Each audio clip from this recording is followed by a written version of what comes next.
पीछे हो जाओ, पीछे यार, थोड़ा पीछे हो जाओ, पीछे हो जाओ। जयवीर, आवाज कहां तक आ रही है? हाथ उठा के बताओ।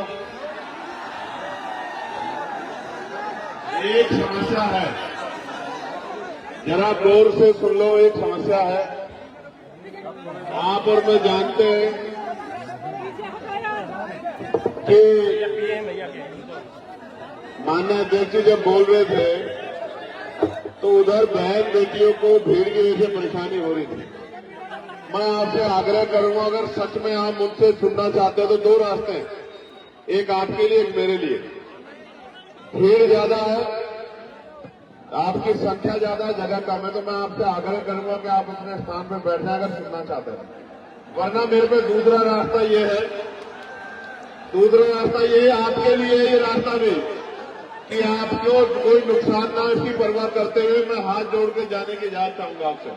आप दोनों में से जो तय करोगे मुझे बता दो, वही रास्ता मैं इख्तियार कर लूंगा। आप भी बैठो नीचे, कोई खड़ा नहीं होगा यहाँ। जैसे कोई खड़ा होगा वैसे ही मैं चला जाऊंगा। बैठो, तभी बात होगी। जाओ, मरने जाओ।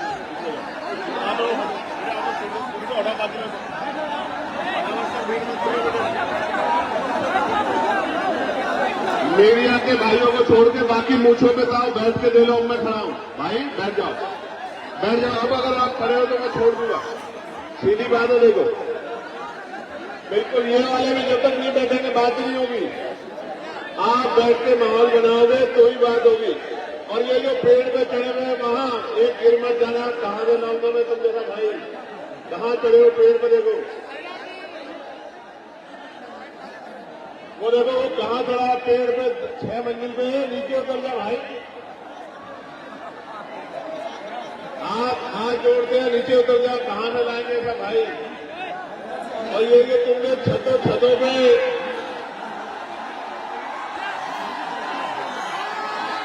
और इधर और उधर तुमने जो ये महफिल आज सजाई है हरदोई में, और आपकी प्रशंसा में शब्द नहीं है हमारे पास। आज बैठ के व्यवस्था करा दो तो बात हो जाए, वरना मीडिया से अपनी बात रख के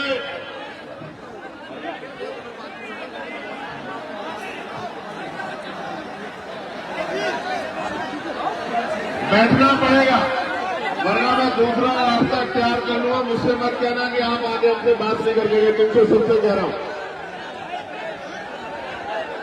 आखिर 1 मिनट इंतजार करूंगा, उसके बाद नहीं करूंगा। आपको पता है ना मैं अपनी बात का कितना पाबंद हूं।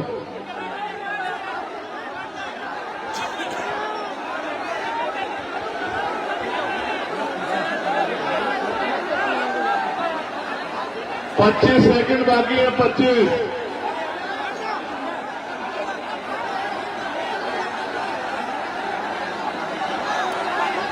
दस सेकंड बाकी है, 10।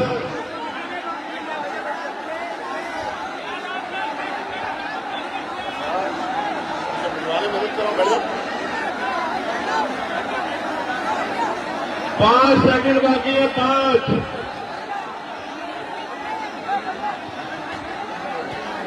4,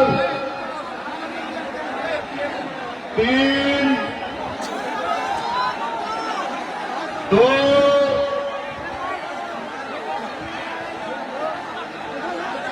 1।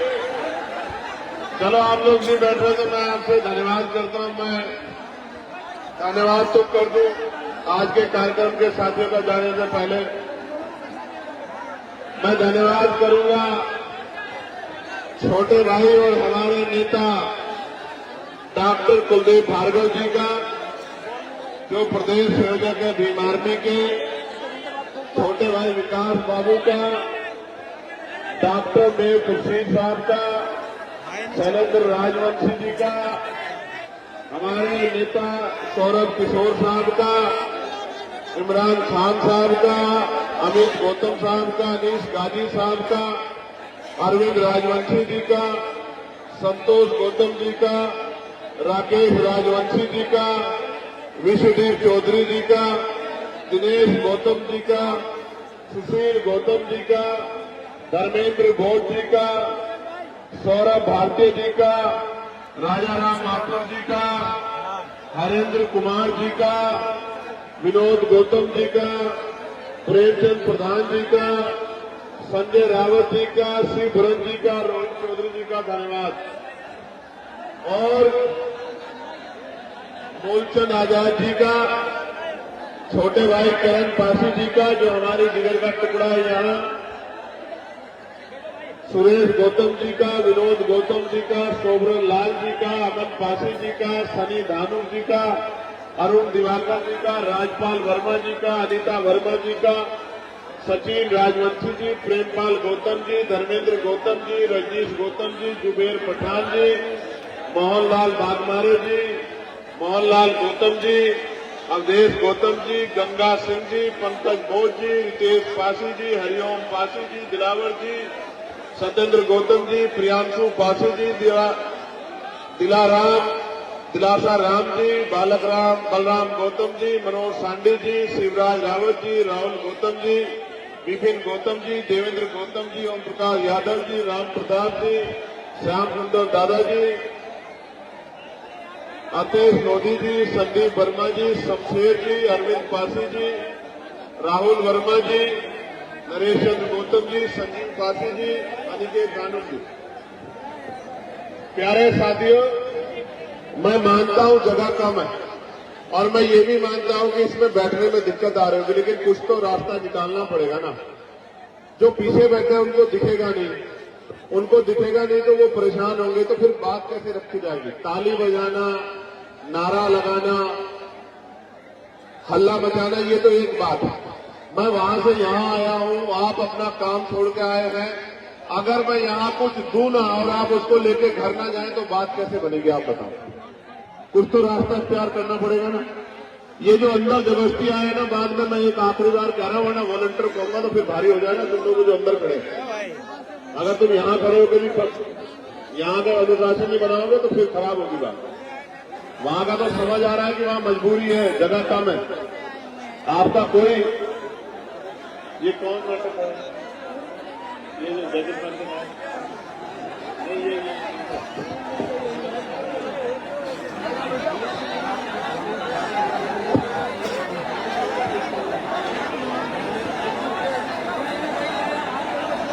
बैठो बच्चों, बैठो, प्यारे भाइयों बैठ जाओ, बैठ जाओ, आज बैठ जाओ।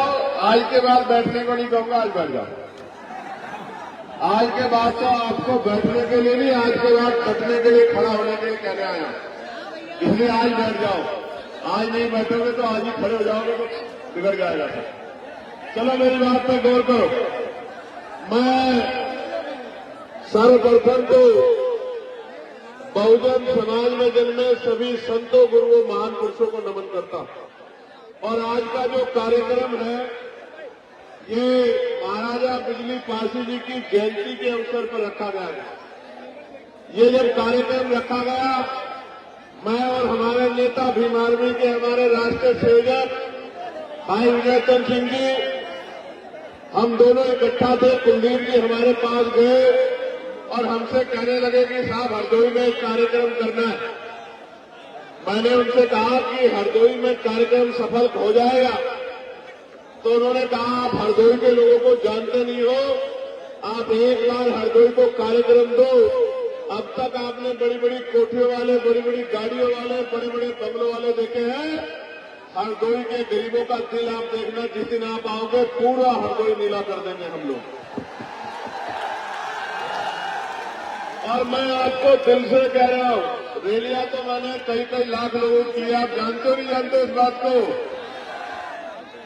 भोपाल में 5 लाख से ज्यादा की रैली, अभी मुजफ्फरनगर में 2.5-3 लाख लोगों की रैली।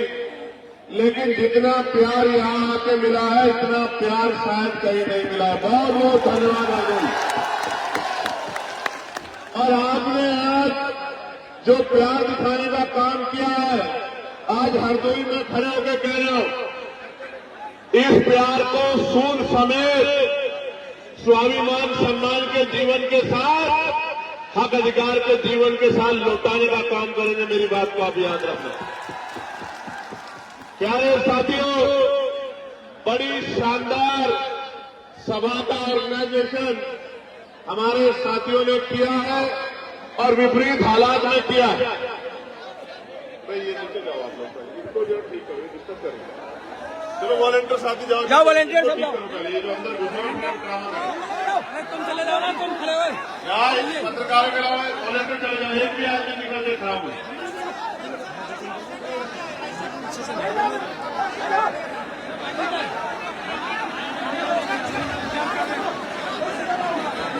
ये पुलिस से पूछो यार, ये उनका काम है।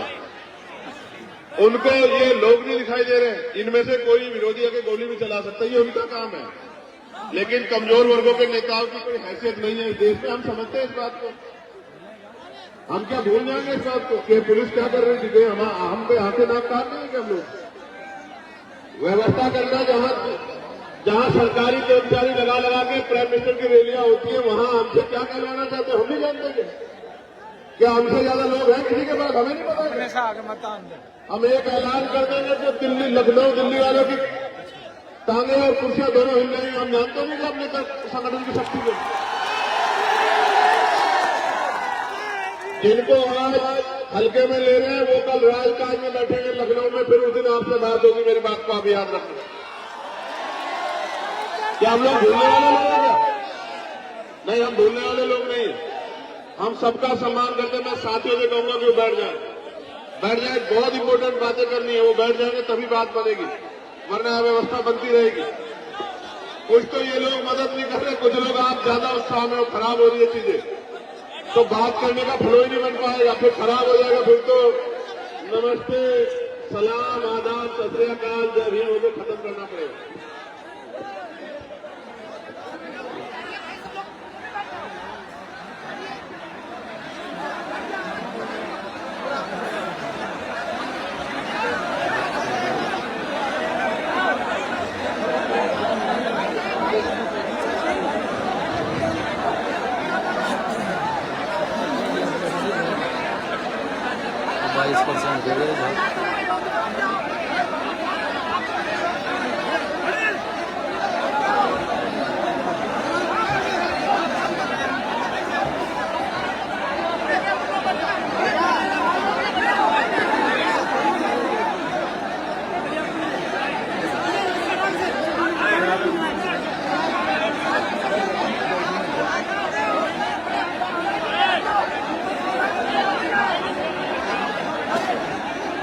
जितना संभाल सकते हो संभाल लो।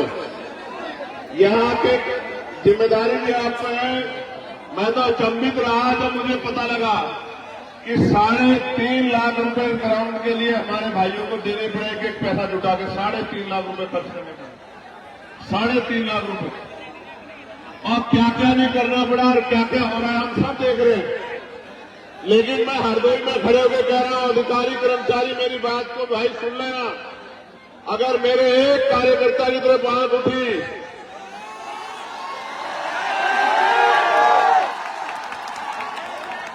वो सुना था आपने पार्लियामेंट में, मैं सुनाता हूं आपको। मैं कहना नहीं चाहता था, क्योंकि उनको मैं इतनी गंभीरता से नहीं लेता। लेकिन मैं ये कहना चाहता हूं कि लोकतंत्र है। अगर मेरे एक कार्यकर्ता की तरफ आंख उठी तो इस बार हरदोई पैदल आऊंगा, मेरी बात को याद रखना। बड़े बिल्डिंग वाले जो सत्ता के साथ बदल जाते हैं, उन नेताजी के कान में बता देना, मुकाबला बिकाऊ लोगों से नहीं है, मुकाबला टिकाऊ लोगों से है। ये बात उनको बता देना जरूर। बेटे ये बस बीच वाली व्यवस्था और करा दो, 15 मिनट में खत्म करूंगा। मैं समझता हूं कि बहुत भीड़ है, ये वाली करा दो बस धन्यवाद हो जाएगा आपका। वो जो वो सामने बस फिर ठीक हो जाएगा। चलिए गौर कीजिए प्यारे साथियों, आज हम लोग हरदोई में एक महत्वपूर्ण अवसर पर और आजाद समाज पार्टी भीम आर्मी के संघर्ष को मजबूत करने के लिए इकट्ठा हुए और सबसे पहले मैं बात करूंगा उस शासक में जिसका लोहा 12वीं शताब्दी में पूरे देश ने माना था। बिजली जैसी तेजी से जो दुश्मन पर हमला करते थे, पलक झपकते ही स्थान बदल लिया करते थे। एक प्रहार से ही 10-10 लोगों के सर धड़ से अलग कर दिया करते थे। ऐसे महाराजा बिजली पासी को मैं नमन करता। आपने आला उदल का नाम सुना होगा, और आला तो गाया भी जाता है, लेकिन आला उदल को हराने वाले महाराजा बिजली पासी के इतिहास को दबा दिया गया, गड्ढा में दबा दिया गया। अवध क्षेत्र में सामंतवादी ताकतों को समाप्त कर सामाजिक न्याय के संकल्प को मजबूत करने वाले, भाईचारा को बढ़ाने वाले 103 दिनों तक लगातार गाजर युद्ध में की भूमि में डटे रहे और विजय प्राप्त की, और राजा जयचंद की 5 गुना सेना को अपने पराक्रम से धूल चटा देने वाले महाराजा बिजली पासी जी को आज हम लोग नमन करते हैं उनके जयंती के अवसर पर। सम्मानित साथियों, मैं यहां से शुरू करूंगा कि अभी देश के प्राइम मिनिस्टर लखनऊ रैली में आए थे, जहां प्रेरणा स्थल पर उन्होंने लंबा भाषण दिया। प्रेरणा स्थल पर खड़े होके और महाराजा बिजली पासी का नाम 10 बार लेने का काम किया अपने भाषण में। कितनी बार? 10 बार लेने का काम किया। लेकिन आपको शायद ये नहीं पता है कि जो प्रेरणा स्थल बनाया उसमें महाराजा बिजली पासी की अगर एक शानदार मूर्ति भी लगा देते तो हमारे दिल में भी ठंडक पड़ जाती। अगर लखनऊ को बसाने वाले महाराजा लाखन पासी की मूर्ति लगा देते तो हमारे कलेजे में भी ठंडक पड़ जाती। अगर मां उदयदेव पासी की मूर्ति लगा देते, मदारी पासी की मूर्ति लगा देते, किसानों के मसीहा कहे जाने वाले, किसानों की आवाज बनने वाले उन हमारे महापुरुषों की मूर्तियां लगा देते तो शायद हमें ठंडक पड़ जाती। लेकिन हमारा पेट तो सिर्फ बातों में भरा जा रहा है, और ये आज से नहीं हो रहा है मेरे लोगों, ये आजादी से पहले भी और आजादी के आज बाद भी लंबे समय से बातों से पेट भरा जा रहा। प्यारे साथियों, आप जाकर देखो गांव देहात में आज भी अगर मकान पक्का बन गया है तो प्लस्तर मेरे लोग नहीं करा पाए। ये वो लोग हैं जो राजा महाराजा की जो शास्त्रों की संतानें हैं और आज इस आजाद भारत में गुलामी का जीवन जीने के लिए मजबूर हो रखी है, क्योंकि राजकाज में इनकी हिस्सेदारी नहीं है। प्यारे साथियों, जब 12वीं शताब्दी में आपका झंडा डंडा इतना बुलंद था, तो आज आप इस देश में राजकाज जाने के बाद जुल्म जाति के शिकार इस देश में हो रहे हो। हम लोग उत्तर प्रदेश में हैं और उत्तर प्रदेश में किस तरह का अन्याय कमजोर वर्गों के लोगों को सहना पड़ रहा है, आपसे छिपाना नहीं। आज यहाँ बहुजन समाज का ये जो बड़ा सा जन समूह इकट्ठा हुआ है, ये दलित, पिछड़े, मुसलमान, आदिवासी, जैन, बौद्ध, ईसाई, अल्पसंख्यक समाज के लोग, ईसाई समाज के लोग बड़े पैमाने पर इकट्ठा हुए। सबके मन में चाहत है कि गुलामी के दिन खत्म होने चाहिए। मैं एक बात आपको बताना चाहता हूं, इस देश में कौन हमारा अपना है, कौन पराया है, किसने हमें क्या दिया है और किसने किसकी वजह से हमें गुलामियों की बेड़ियां सहनी पड़ी है, जब तक मेरा नौजवान नहीं जानेगा तब तक बात आगे नहीं बढ़ेगी। आप याद करो, और मैं जो बात कह रहा हूं आप इसको चेक कर लेना। मैंने पार्लियामेंट में बात कही थी कि हमें जो भी अधिकार मिले हैं वो मांगने से नहीं मिले मेरे लोगों।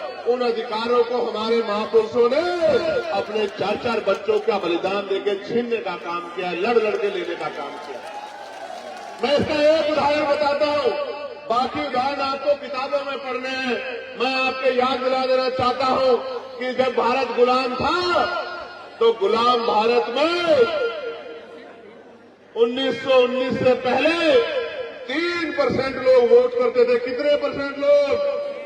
जोर से बताओ, जोर से बताओ। 3% लोग। फिर माउंटेनो चेन फोर्स समिति बनी, उसने कुछ सुधार करने की बात कही, सुधार भी हुए और 3% से बढ़ के 15% लोगों को वोट देने का अधिकार मिल गया। गौर से सुनना, पहले 3% लोग वोट करते थे, फिर 15% हो गए। 3 के बाद जो सुधार हुआ, उस सुधार में ये तय हुआ कि जिनके पास बहुत धन है उनको भी वोट का अधिकार मिलना चाहिए। जिनके पास जमीनें हैं, जमींदार हैं, उनको भी वोट का अधिकार मिलना चाहिए। जिनके पास जो टैक्स पेयर है, व्यापारी है, बिजनेसमैन है, उनको भी वोट का अधिकार मिलना चाहिए। जो बहुत पढ़े लिखे हैं उनको भी वोट का अधिकार मिलना चाहिए। और जो राजा महाराजाओं के परिवार से आते हैं उनकी पीढ़ियों को भी वोट का अधिकार मिलना चाहिए। 3% से बढ़ के 15% हो गए। 15% लोगों में आपको जानना चाहिए, एक भी दलित, पिछड़ा, आदिवासी और कमजोर वर्ग, गरीब समाज का व्यक्ति नहीं था। मैं बताना चाहता हूं, मीडिया के लोग मुझे सुन रहे हैं, हालांकि दिखाना तो आपको वही है जो आप दिखाना चाहते हैं। मैं कोई ऐसी बात कह दूंगा तो आप कहेंगे चंद्रशेखर ने ऐसी बात कह दी, मगर मैं आज कहूंगा तो जरूर आप सुन लेना, आप सुना देना। मैं आपको बताना चाहता हूं, मैं इतिहास की बात कर रहा हूं, मैं इतिहास का स्टूडेंट हूं, मैं वकील हूं। 15% लोगों में देश को जानना चाहिए, एक भी दलित, पिछड़ा, आदिवासी नहीं था। कौन थे? सामान्य जाति के लोग। कौन थे? सामान्य जाति के लोग। कौन थे? सामान्य जाति के लोग। सामान्य में भी जो गरीब सामान्य थे वो भी नहीं थे। कौन थे? जो मजबूत, ताकतवर, पैसे वाले, संपन्न सामान्य जाति के लोग थे, वही वोट का काम इस देश में करते थे। वही वोट का काम इस देश में करते थे और उन्हीं के द्वारा सरकारें अंग्रेजों के राज में चुनी जाती थी। मैं आपको एक और जानकारी देना चाहता हूं। मेरी माए बहनें बहुत बड़ी पैमाने पे आई हैं अपने बच्चों को आशीर्वाद देने। मैं आपको बताना चाहता हूं, एक भी महिला को किसी भी जाति, किसी भी धर्म की हो, वोट डालने का अधिकार भारत में नहीं था। ये वोट का अधिकार कैसे मिला? किसने दिलाया? ये वोट का अधिकार 1919 के बाद बाबा साहब अम्बेडकर ने बहिष्कार हितकारी सभा बना के और मेमोरेंडम दिया और उस मेमोरेंडम की जांच करने साइमन कमीशन आया और साइमन कमीशन की रिपोर्ट के आधार पर गोलमेज कॉन्फ्रेंस हुआ और उस गोलमेज कॉन्फ्रेंस में बाबा साहब अम्बेडकर ने आपको, मुझे और मेरे जैसे करोड़ों लोगों को वोट का अधिकार दिलाने का काम किया। देश की हर महिला को वोट का अधिकार दिलाने का काम किया। इसलिए समझो, ये वोट हमें मांगने से नहीं मिले। मेरे लोगों, मेरे भाइयों, मेरे बड़े अभिभावकों, मेरी माँ, मेरी बच्चियों, मेरी बहनों, मेरी दादियों, चाचियों, ये वोट का अधिकार बाबा साहब अम्बेडकर के 4 बच्चों की कुर्बानियों से मिला है। मेरी बात को आप याद रखना। और आज एसआईआर के जरिए मुख्यमंत्री जी ने कहा 4 करोड़ वोट कट गए हैं और अब जब एसआईआर का आंकड़ा आया तो 2.89 लाख लोगों का वोट कट गया। 2.89 लोगों का वोट कट गया। मैं ये पूछना चाहता हूं कि अगर 4 करोड़ वोट की बात मुख्यमंत्री ने कही तो मुख्यमंत्री ने झूठ बोल के प्रदेश को गुमराह क्यों किया कि 4 करोड़ वोट कट गए हैं? और अगर 4 करोड़ वोट कटे थे तो ये 1.25 करोड़ वोट किसके हैं जो बढ़ाए गए हैं चुपचाप पिछले दरवाजे से? इसका जवाब उत्तर प्रदेश की सरकार को देना चाहिए। प्यारे साथियों, ये वोट का अधिकार है तो आपकी गलियों में बड़े बड़े महले वाले, बड़ी बड़ी गाड़ियों वाले, बड़े हेलीकॉप्टर वाले, बड़े बड़े कुर्तों वाले, जिनको आपसे बदबू आती है तो वो आपके भी मोहल्लों में आ जाते हैं, आपकी गलियों में आ जाती है। जहां गाड़ियां नहीं जाती, जहां मोटरसाइकिल नहीं जाती, जहां कीचड़ है, जहां सड़क भी नहीं, जहां रेत है, गारा है, वहां जहां हमारे लोग पैर पैर को ऊपर पजामा ऊपर करके निकलते हैं, वहां भी लोग आते हैं चुनाव के समय, क्योंकि बाबा साहब अम्बेडकर ने आपको वोट का अधिकार दिलाया। जिसलिए वोट का अधिकार आपसे चला गया, कोई गरीबों की बस्ती में नहीं आएगा। मेरी बात को आप याद रखना। अभी बांग्लादेश में दीपू दास की पीट के हत्या कर दी जला के। मीडिया के लोगों ने बड़ा हल्ला मचाया, मुझसे भी कई मीडिया के लोगों ने कहा, मैंने उस पर अपनी बात भी रखी। मेरा कलेजा छन्नी होता है जब दीपू दास को वहां मारकर जलाया जाता, मेरा कलेजा छन्नी होता है। लेकिन इस भारत के कोने कोने में जब हर जिले में किसी भी दीपू दास को रोज मारा जाता है तो भी मेरा कलेजा छन्नी होता। तब मीडिया का कलेजा छन्नी नहीं होता, कभी नकली नेताओं का कलेजा छन्नी नहीं होता, तब भी मेरा कलेजा छन्नी होता है। आज क्या जानो मेरे दर्द को, ये मीडिया के लोग, ये सरकार के लोग क्या जानेंगे मेरे दर्द को। जब राजस्थान में मटकी छूने पे इंद्र मेघवाल को मारा जाता है, जब मूछे रखने पे जितेंद्र मेघवाल को मारा जाता है, जब ओम प्रकाश रैगर फांसी लगा लेता है, जब पूरे प्रदेश में, उत्तर प्रदेश में मेरी बच्चियों को नोचा जाता है, उनके कपड़े फाड़े जाते हैं, तो मेरा कलेजा छल्ली होता है। तो मैं क्या बता मेरे दर्द का। जिस दिन चंद्रशेखर आजाद इन गरीबों की ताकत से आगे बढ़ गया, किसी गुंडे की हिम्मत नहीं होगी मेरी बच्ची की तरफ हाथ उठा के देख ले। याद रखना मेरी बात।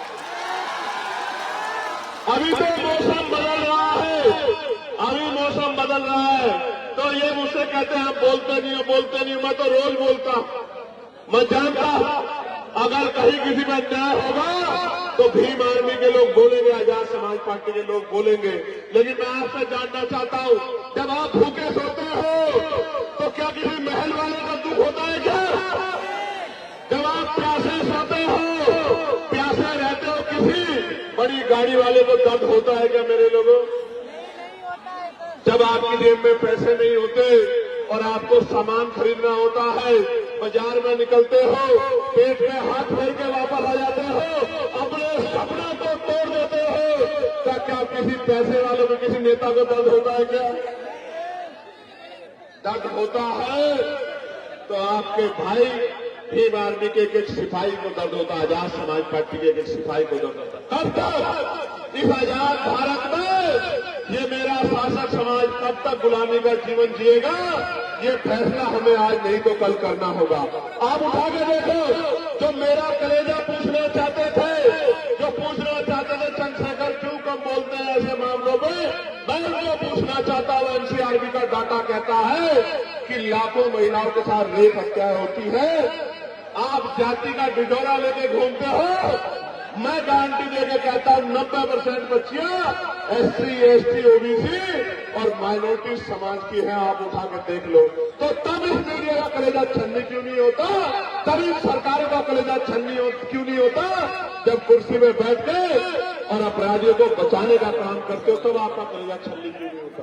प्यारे साथियों, हरदोई लंबे समय से राजनीतिक कमजोरी बहुजन समाज के लिए बनी हुई है, लेकिन मैं आज की शक्ति को देख के कह सकता हूं, मैं सोचता था, मैं माफी चाह रहा हूं, मैं झूठ नहीं बोल पाता। मैं सोचता था पश्चिम में आंदोलन मजबूत है, मैं ऐलान करके कह सकता हूं कि इस मिट्टी पे आंदोलन सबसे ज्यादा मजबूत है। मैं दिल से धन्यवाद करता हूं। प्यारे साथियों, आप ये बताओ,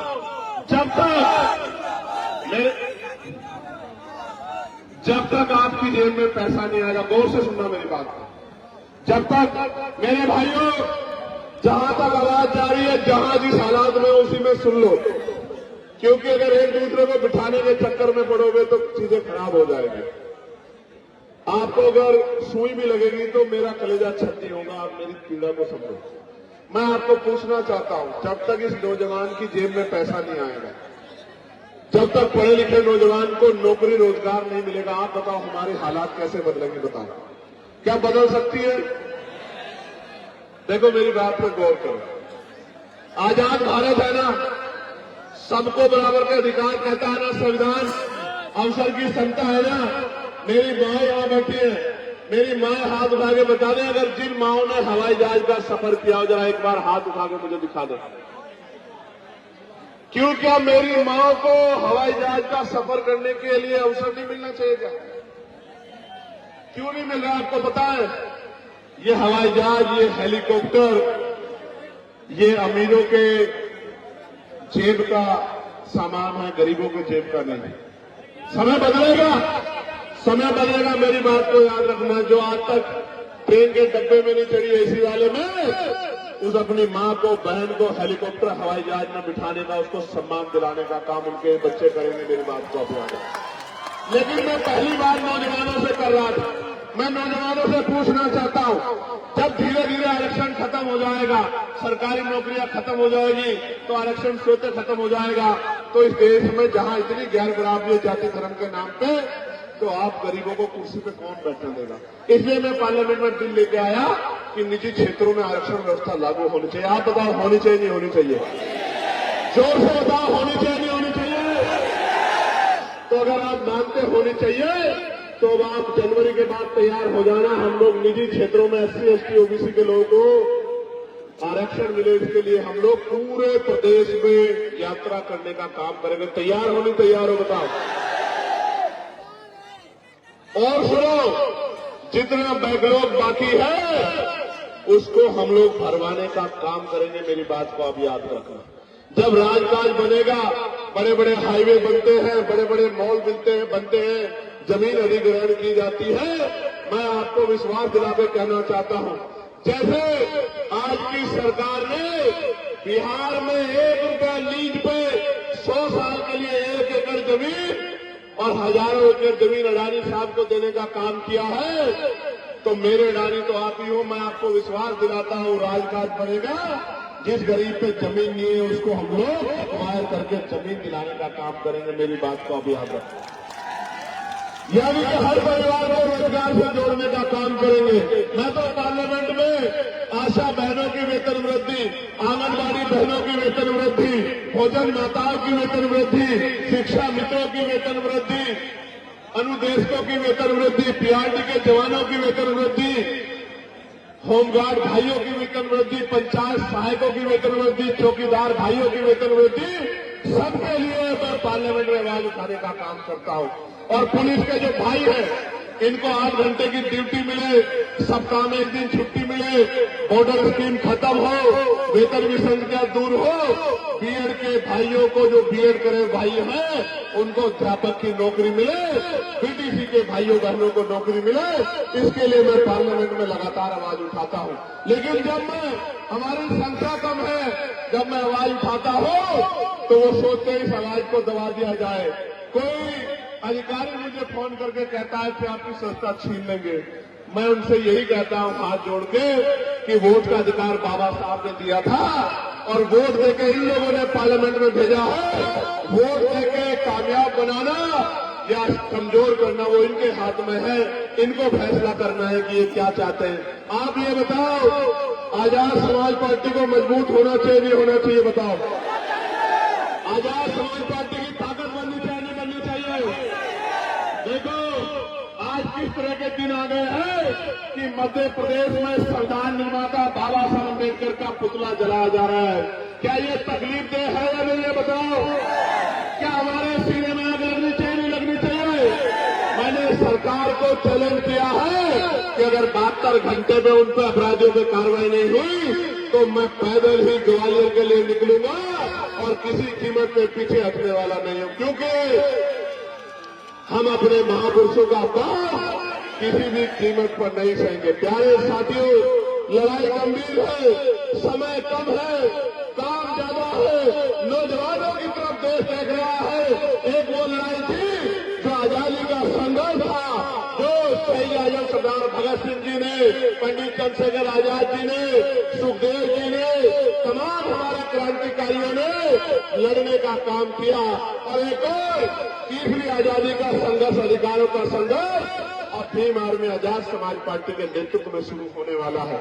मैं चाहता हूं कि ये आंदोलन कामयाब हो और 75 साल की ये जो बेबसी लाचारी संविधान के बावजूद भी है, ये खत्म हो। लेकिन ये तब तक खत्म नहीं होगी जब तक आप लोग मन पक्का नहीं करोगे। बताओ, मेहनत करोगे नहीं करोगे? घर घर निकल के बूथ कमेटी बनाओगे नहीं बनाओगे? मेरी बात को घर घर तक पहुंचाओगे नहीं पहुंचाओगे? अपने संगठन को मजबूत करोगे झंडे डंडे को घर तक पहुंचाओगे नहीं पहुंचाओगे? भाईचारा बनाए बगैर हम लोग कामयाब नहीं हो सकते, इस बात को आप समझो।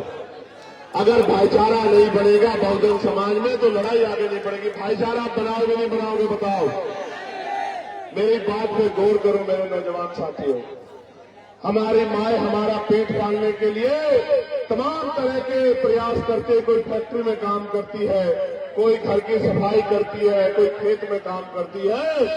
मेरे दिल में ये तकलीफ होती है कि जिन माओं को जो है इज्जत सम्मान की जिंदगी मिलनी चाहिए थी, उनको हम मिला नहीं पा रहे। मैं आपको विश्वास दिलाता हूं, आपके क्षेत्रों में उद्योग धंधे लगा के राजकाज बनने के बाद माओं को घर तक रोजगार दिलाने का काम किया जाएगा। इस बात का मैं आपको विश्वास दिलाता हूं। नौजवान भाइयों को रोजगार दिलाने का काम किया जाएगा। पुरानी पेंशन को बहाल कराने का काम किया जाएगा। SC ST OBC के कर्मचारियों को प्रमोशन रिजर्वेशन दिलाने का काम किया जाएगा और गरीबों के आंसू पोंछने का काम किया जाएगा। लेकिन ये तभी संभव है जब आप सड़कों पे, तो मैं आपकी क्षमता को देखता हूं, मोटरसाइकिल दौड़ाते हैं खूब। मैं डरता हूं किसी को चोट ना लग जाए। कोई मां ये ना कहे कि मेरे बच्चे को चोट लग गई, मेरे भाई को चोट लगी, मुझे तकलीफ होगी। लेकिन मैं आपसे आग्रह करता हूं, बहुत समझदारी से आया जाया करो। हमारे महापुरुषों ने अपने बच्चों का बलिदान हम लोगों को इज्जत की जिंदगी दिलाने के लिए किया है। अगर आप लोग डटोगे नहीं तो बात आगे नहीं बढ़ेगी। ये जो नीला पटका पहन के ये जो नीली फौज बैठी है, जरा लाना वो बात जरा उठेगी। यही सीतापुर वाला कोई बोला था ना कुछ सीतापुर वाला कोई बोला था ना। छोड़ो कौन था, इस बात में मत जाओ। उनको उन सबके लिए मैंने नीलावाज तैयार किया। कहा जरा लाना हो नीलावाज, जरा मैं इनको दिखा दो। मैं उनको बताना चाहता हूं कि ये बाबा साहब के चीते हैं, बाबा साहब के।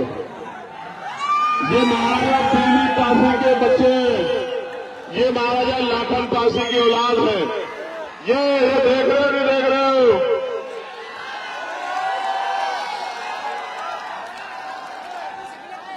ये बाजी सोने नहीं देगा उन लोगों को रात में, मेरी बात को आप याद रखना। और बाज के साथ साथ मजबूत नेता भी तैयार किए हैं। भीम आर्मी ने किए नहीं किए बताओ? मेरी तो बहुत बड़ी इच्छा है, मैं इसको अपने नेता को इस बार नेतृत्व करते देखना चाहता हूं।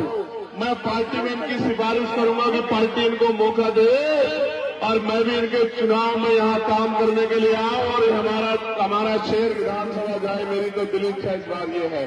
लेकिन ये तभी संभव होगा जब आप लोग मेहनत करोगे। करोगे नहीं करोगे? यहां से जाके काम करोगे नहीं करोगे? बूथ कमेटी बनाओगे नहीं बनाओगे? भाईचारा कमेटी बनाओगे नहीं बनाओगे? घर घर जाकर मेरी बात को पहुंचाओगे नहीं पहुंचाओगे? अन्याय के खिलाफ लड़ाई लड़ोगे नहीं लड़ोगे?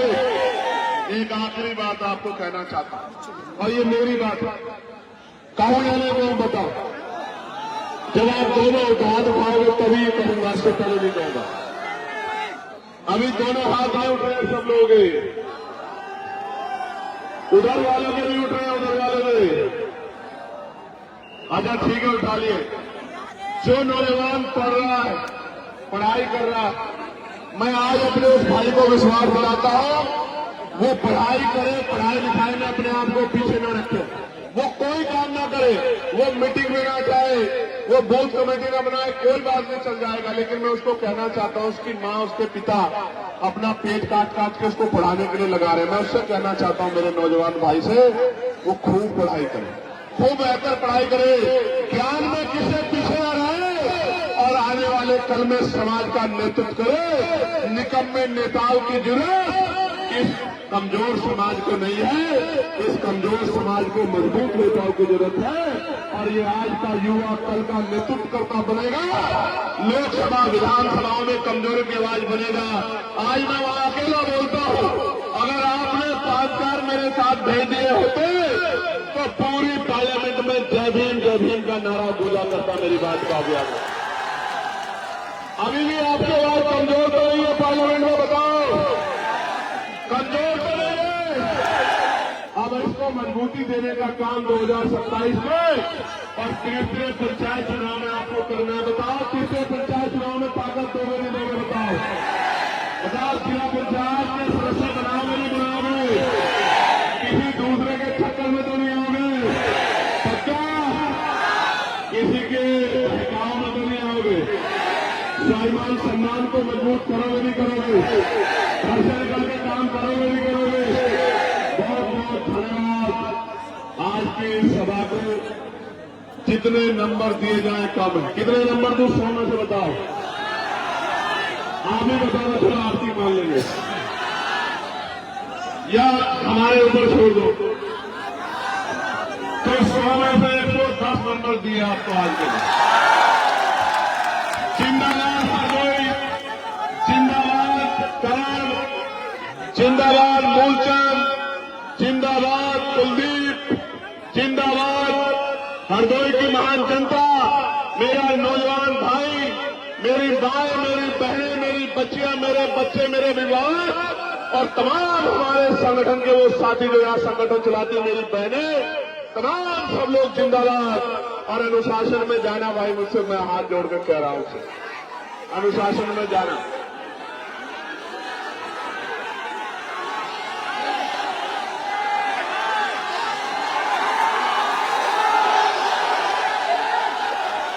मेरी मुंह सूची तब रहेगी, सुनो, मेरी मुंह सूची तब रहेगी जब आपके घर भी महलों वालों के घरों जैसे हो जाएंगे। मेरी मुंह से सूची शुरू होगी जब आपके घर के सामने भी 4 पहियों की गाड़ी खड़ी होगी, जब आपकी जेब में भी, आपके कार्ड में भी पैसा होगा और आप अपने सपने पूरे कर पाओगे, मेरी बहनों के माओ के सपने पूरे कर पाओगे। मेरी मुंह से भी ऊंची हो जाएगी, मेरा जीवन सफल भी हो जाएगा। मेरी बात का भी याद रखना। सुनो, गोली से मरने वाला नहीं हो, मेरी बात को याद रखना। दुश्मनों को कहो कोई और हथियार बनवाए। एक बार पैदा होता है आदमी, एक बार मरता है, कोई और हथियार बनाए। दुश्मन की गोली से मरने वाला नहीं हो। बाबा साहब का सिपाही हूं, बाबा साहब का बेटा हूं, याद रखना मेरी बात। और लाखों माँ बहनों का आशीर्वाद लेके, अपने बड़ों का, बुजुर्गों का आशीर्वाद सर पे लेके चलता हूं। दुश्मन की गोली भी फोन बनकर मेरा स्वागत करती है। आपका भाई हो। जब तक लहू का आखिरी कतरा शरीर में, आखिरी सांस रहेगी, ये जीवन आपके नाम रहेगा, आपके सम्मान की लड़ाई लड़ता रहेगा। बहुत बहुत धन्यवाद। जय हिंद, जय भारत। मेरे साथ नारा लगा लो।